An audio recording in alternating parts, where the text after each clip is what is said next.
تبارك الذي بيده الملك وهو على كل شيء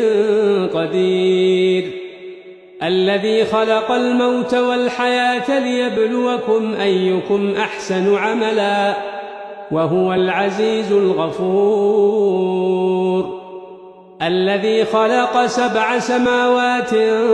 طباقا ما ترى في خلق الرحمن من تفاوت فارجع البصر هل ترى من فطور ثم ارجع البصر كرتين ينقلب إليك البصر خاسئا وهو حسير ولقد زينا السماء الدنيا بمصابيح وجعلناها رجوما للشياطين وأعتدنا لهم عذاب السعير وللذين كفروا بربهم عذاب جهنم وبئس المصير إذا ألقوا فيها سمعوا لها شهيقا وهي تفور تكاد تميز من الغيظ كلما ألقي فيها فوج سألهم خزنتها ألم يأتكم نذير قالوا بلى قد جاءنا نذير فكذبنا وقلنا ما نزل الله من شيء إن أنتم إلا في ضلال كبير وقالوا لو كنا نسمع أو نعقل ما كنا في أصحاب السعير فاعترفوا بذنبهم فسحقا لأصحاب السعير إن الذين يخشون ربهم بالغيب لهم مغفرة وأجر كبير وأسروا قولكم أو اجهروا به إنه عليم بذات الصدور ألا يعلم من خلق وهو اللطيف الخبير هو الذي جعل لكم الأرض ذلولا فامشوا في مناكبها وكلوا من رزقه وإليه النشور أأمنتم من في السماء أن يخسف بكم الأرض فإذا هي تمور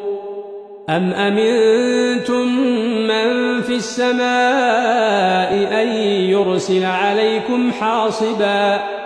فستعلمون كيف نذير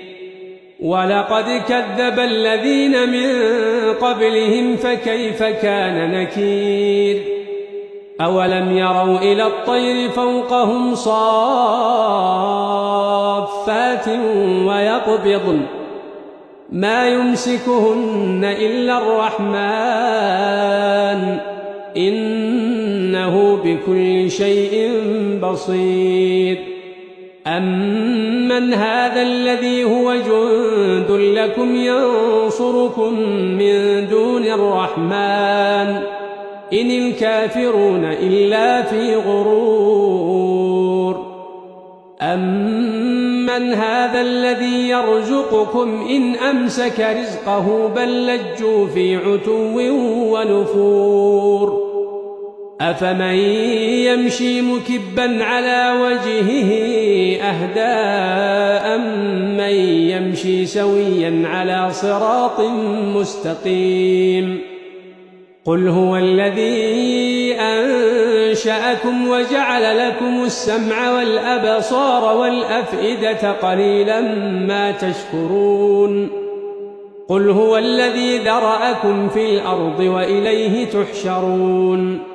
ويقولون متى هذا الوعد إن كنتم صادقين قل إنما العلم عند الله وإنما أنا نذير مبين فلما رأوه زلفة سيئت وجوه الذين كفروا وقيل هذا الذي كنتم به تدعون قل أرأيتم إن أهلكني الله ومن معي أو رحمنا فمن يجير الكافرين من عذاب أليم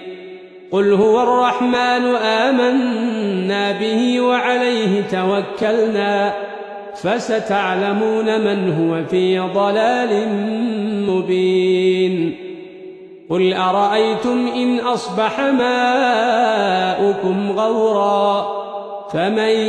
يأتيكم بماء